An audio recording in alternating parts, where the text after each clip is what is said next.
Milaka urtean zehar, jakintza, zapore, kultura, hazi, pertsona, animalia eta landareak elkarrekin bizi izan dira munduan naturarekin harremanetan. Eta elkarrizketa horren ondorioa da elikadura. Bai nekazaritzan, bai abelazkuntzan, zein arrantzan edota kontserba tekniketan, mendez mende izan diren aurrerapenei esker, gaur egun munduko ia edozein tokitan mota guztietako elikagaiak hazten dira. Gaur egun, mundu osoko jendearentzako adina elikagai ekoizten dugu. Hala eta guztiz ere, 1.000 milioi pertsona goseak dago. Elikadura eta ingurugirua diraz munduko arazo handizenak.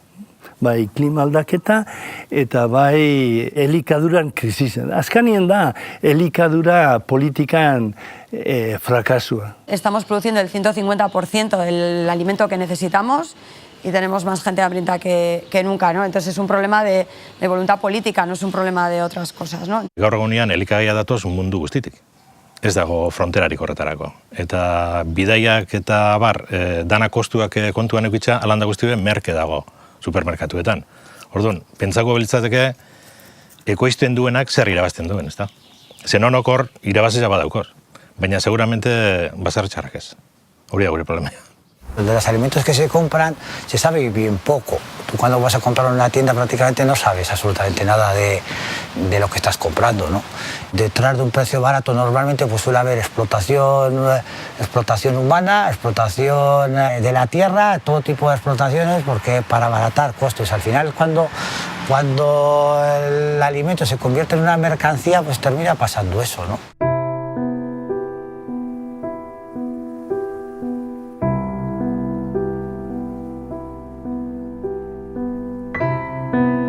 El ver que compañeros estaban cerrando explotaciones, baserris que han estado siglos y siglos entre nosotros y cerrarlos, y eso te...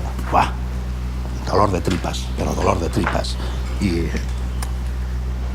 la verdad es que la satisfacción que tenemos ahora de estar en el mercado y estar bien posicionados en el mercado, recuerdas también a esa gente que ha quedado ahí.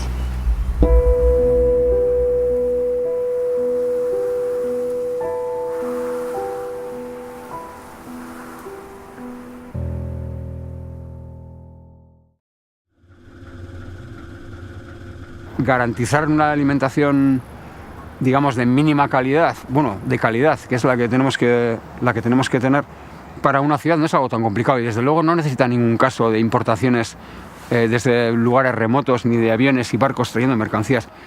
Es una cuestión de organización y es una cuestión sobre todo de actitud, ¿no? Está claro que los poderes públicos y privados están conchavados en que la agricultura no prospere, en que la vía campesina sea una vía muerta en Europa, por lo menos en Europa y en el mundo. Transformarnos de agricultores o de campesinas, transformarnos en obreros del campo, ¿no? Obreros de multinacionales del campo. Está claro que hay un montón de gente que no está dispuesta a aceptarlo. Y por otro lado, yo espero, es mi esperanza, hay un montón de gente que aún no sabe qué es agricultura y campesina y que lo va a empezar a descubrir estos años, ¿no? O sea, va a empezar a lanzarse a la aventura de ponerse a producir lo que necesita para vivir. Egoera hau ikusirik, 1983 urtean, Via Campesina sortu zen. Via Campesina mundu osoko 80 herrialdetako 200 milioi familia nekazari, arrantzale eta artzai biltzen dituen mugimendua da. Nekazariak, lurrigabeko herriak eta talde indigenak ere biltzen dira bertan. Via Campesinak, ingurugiro eta gizarte justizian oinarriturik, lurrari lotutako nekazaritza jasangarria defendatzen du. Baita herriak elikatzeko beharrezko duena ekoizteko eta kontsumitzeko eskubidea izatea ere. Via Campesina hasi zen oin 20 urte. Oinik bideu geure asamblada eta izan da gauza itzala, ez? Baina oin bada 20 urte, esan ion baserritar txikinen abotzik. Esan ion antolakuntzarik. Itxeben berba geure izenian ONG-ek edo beste instituzioak. Entonces nos juntamos y vemos que tenemos los mismos problemas a nivel mundial, en el norte y en el sur. Hemos roto esas diferencias entre el campesino del norte y el campesino del sur. Hemos roto esas diferencias entre las mujeres del norte y las mujeres del sur. Y lo que hacemos es ver qué dificultades tenemos a nivel mundial y qué estrategias o qué planes de acción vamos a poner para para saltar esas dificultades y hacer frente a esas dificultades. Y luego sobre la mesa cómo construimos nuestra alternativa a ese modelo neoliberal, ¿no? Que es la soberanía alimentaria. Es decir, desde nuestros pueblos y desde nuestros barrios, cómo empezamos a construir desde Mozambique hasta Quito en Ecuador o hasta en Euskal Herria, cómo construimos la soberanía alimentaria. Y los ejes de trabajo son muy parecidos en todo el mundo. Euskaraz ondo definitzen da gainera, ez? Elikadura burujabetza, osea, burujabe izatia. Hau da, herri batek bere kabuz elikagai sanuak lortzeko kapaza izatia, ez? Burujabetzan kontzeptua elikadurara iritsi baino lehenago hasi behar da gure burutikan. Eta hor dago gaitasuna. Hor dago eta konbustibleik garrantzitsuna, dirua baino garrantzitsuagoa. Hau da, autoestima. Eta proiektuak hortik datoz, eta ideak hortik datoz, eta elkarlanak. Lo que de fondo hay en todo esto es la soberanía alimentaria, ¿no? Ser soberanos, no ser esclavos de un sistema, ¿no? sino poder, por nuestra cuenta, poder pues saciar nuestras necesidades, ¿no?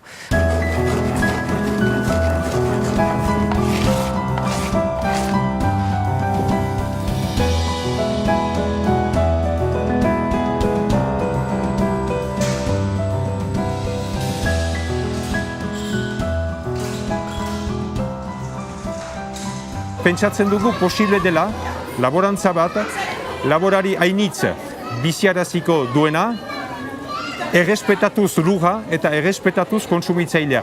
Hortarako egiten dugu lana, formakuntza, lan teknikoa eta lan politiko bat ere. El modelo agroecológico pone en el centro y en el punto de mira las relaciones que se establecen entre las personas, las relaciones que se establecen entre la gente productora de alimentos y la gente consumidora, las relaciones que se establecen entre hombres y mujeres y la relación que se establece con la naturaleza, ¿no? Y con los animales. O sea, estamos intentando poner en marcha un proceso en la situación en la que estamos cada uno y cada uno de nosotros en nuestras fincas, de ver un poco cómo intentar avanzar hacia un modelo mucho más sostenible, mucho más autónomo, mucho más relacionado con el entorno, con el medio social, con nuestros pueblos. O sea, la agroecología no es un objetivo, o sea, no es tengo un sello o una marca de calidad y me quedo ahí, ¿no? O sea, es un proceso en el que siempre tenemos algo que avanzar. Gaztientzako gaur egunean eredu agroekologikoa da ia urten bide bakarra da ona. Segaitzik, ze da lan digno bat, duina, ganera da eredu oso soziala, eta sustengarri, eta logikua, eta ganera da eredu autonomo bat. Nik ikusten duten behar guztize dana nire animalizek jaten dabe, kanpotik ez dute forrajerik erosten, eta bueno, gehien bat hori da, inguruko baliabideak deko guzenez, apurete horregaz tiretzen. Ez que ez da ekologikoa, gu egiten dugu nekazaritza logikoa. Hau da, gu ez dotzegu inongo mierdarik botaten, segu janin berbadu, nola botako dotzegu mierda bat tomate honeri, gero tomate hori jango badondik. Ni egitu dutena da nekazaritza logikoa, eta horregaz guztiz zadoz nau, ez? Akabun agroekologikoa da logikoena.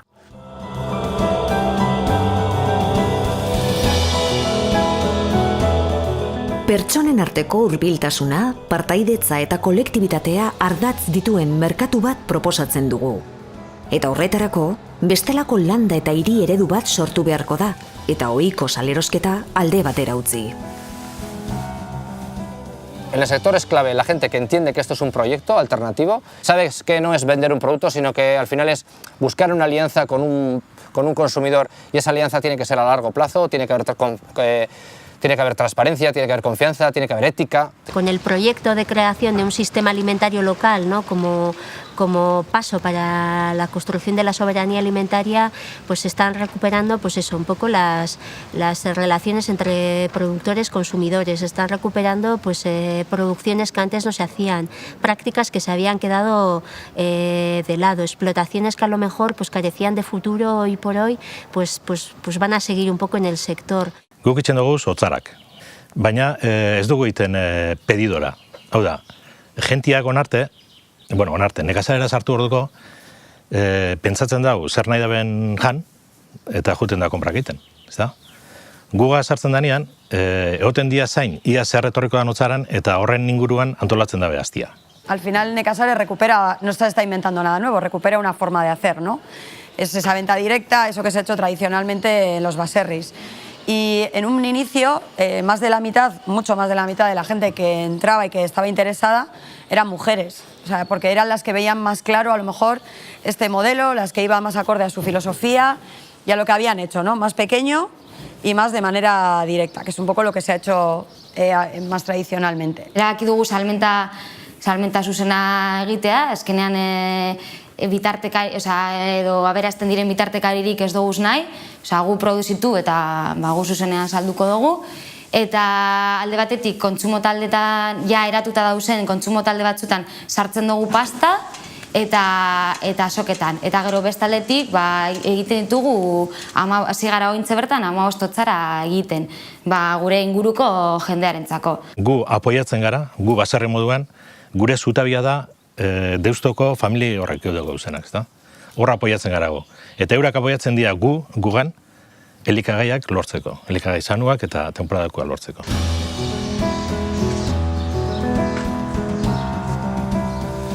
Gizarteko sektore importante bat, eta behar bada betita importanteagoa, galdezketatzen du laborantza, galdezketatzen du bere elikadura. Eta gure aukera eta gure arma numeitik eganezake da gure ekoizteko maneraren inguruan egiten dugun transparentzia. Guk nahi ditugu gauzak ireki, gure baserriak ireki eta erakutsi.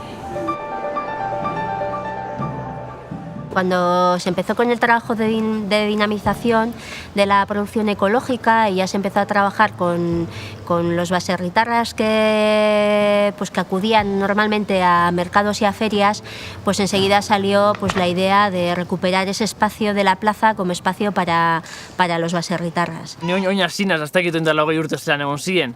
Baina inbertan apurrete triste dauz. Triste dauz, jente gaztie ez talako jueten, eta, bueno, baina gazte gehiago joeten bada saltzen, eta horregaz batera, ia gazte gehiago bai joeten bada erosten. Nik uste dut orain, merkatuan elkartzen girela.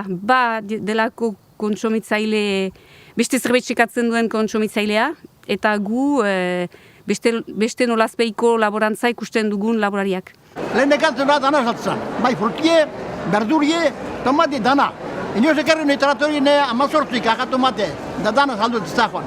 Da gu ekarri bat da sobre atzen zera beraz. Supermerkauek, eroskite, elkorek eta horreti amendaroena patatia. Baina zer dan Gernikarrentzako azokie, iguale saltzeko puntua baino gehiago da, ezta? Berton batzen da hemen aztien pase dana konten bat abestieri, ezta denda bat izango esana da, bizize bertokoa da Gernikeko latidu, ezta? Guetzeko, osasune. Mitxogan mitie, eusean mintie, gentiaz berbain, ukusi, urtitan ukusi zuzenak ukusi, antxe dauz hartun da, ez dakik, hau hemen ekin dugu despeje buruen. Medizine bat izitilez.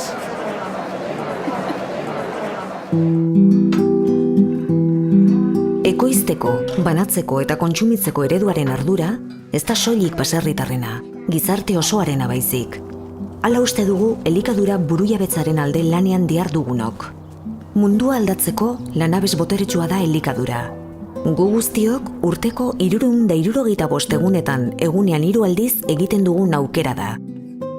Elkarlanean, gizarteko esparru guztietan ezar dezakegu elikadura burujabetza. Jantoki publikoetan, lantegietan, administrazioan, ospitaletan, eskoletan eta elikagai bankuetan besteak beste. Lege bat egin zaban 2000 urtean, non aipatzen zen eskola publiko guztien sukaldearen kudeaketa cateringen esku geldituko zala. Eta orduan gaur egun gurasoak edo eskolak ezin da aukeratu ze eredu mota nahi deben beraien jangelarako, ez? Lo que vemos un poco es que en los centros sí que se está potenciando pues desde las agendas locales 21 pues todo el tema de creación de pequeños huertos, de sensibilizar a los niños y niñas en temas de consumo local, de producto local, pero luego la comida que les llega es comida de catering y elaborada con materias primas que vienen de fuera y muchas veces pues de dudosa calidad. Gu gehienbat aurreskoletan nahi gara lanean, orduan esango dugu, pixkat gaiztotxo izatea da, ez? Baina eragileek ez asko enteratzen, bertako produktuakin edo produktu ekologikoakin lanian nahi diala. Baina lehen hezkuntzako zentrotan, umeak gero juten dira baserriak bisitatzera edo gia egitera, eta beraiek badakite, ez? Nuneko izten dian beraien barazkiak edo jogurra nork egiten daben eta ogia nork egiten daben. Eta asko baloratzen dabez, egin izan dugu tailerra beraiek ogia egitera jutea jangelan jan aurretik, eta gero esaten dut umeak guk egindako ogia da, ez? Orduan beraiek beste balore bat ematen nahi dia janariari baita.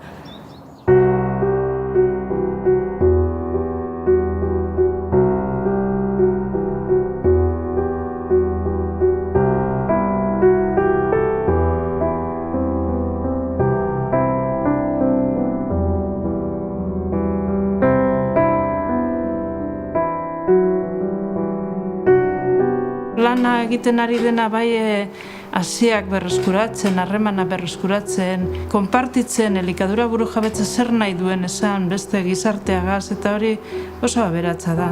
Ez da normala babarrunak txindatekan ekartzia, ez da normala. Hemen nahiko ahalmen dau, lurra badau, holako proiektuak martxan jartzeko. Prozesu bezala bizi behar dugula, eta ez garela obsesionatu behar, esaten, Euskal Herriak ez du kondiziorik elikaduren ehuneko una bertan produzitzeko. Ez igoa sola, guretzako importantena da, horrela hurbiltzen garen edo ez garen hurbiltzen. Yo creo que hace falta mucha formación ideológica respecto a la dirección hacia la que quieres llevar tu vida, hacer reflexión y preguntarte cosas. Pues va a llegar un momento en que con quejarme y llorar no me vale, entonces voy a tener que hacer las cosas por mí mismo.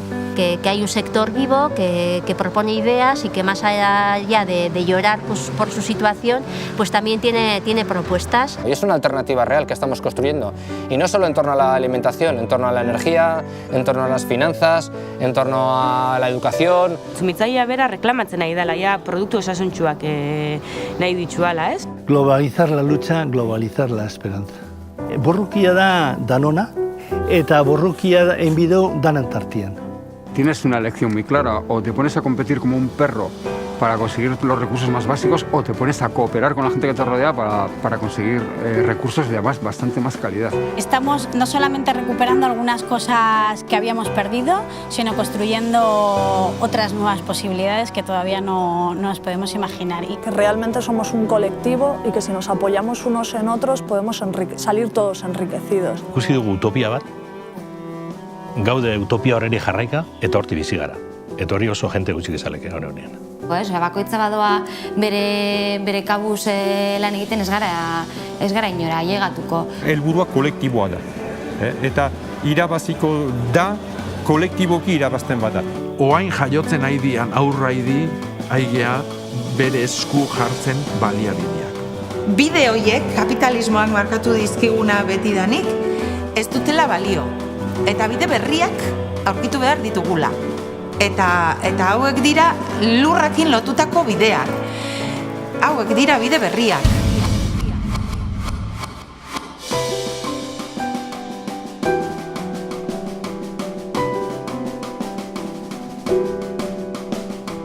Lurra gabon, basoak, loreak.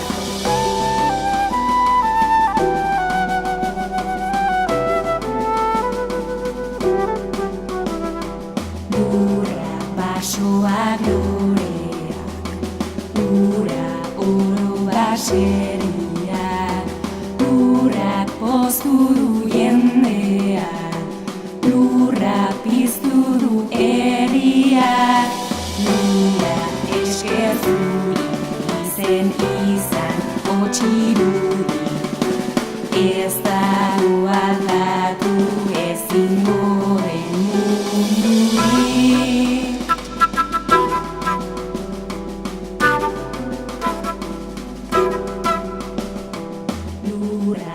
basoak loreak, erein ditzagun azirak, orain da errealitatea, lehen zena utopia, behora begira, sustraiak ikusten dira, loratzen da biltza, gure bide berria.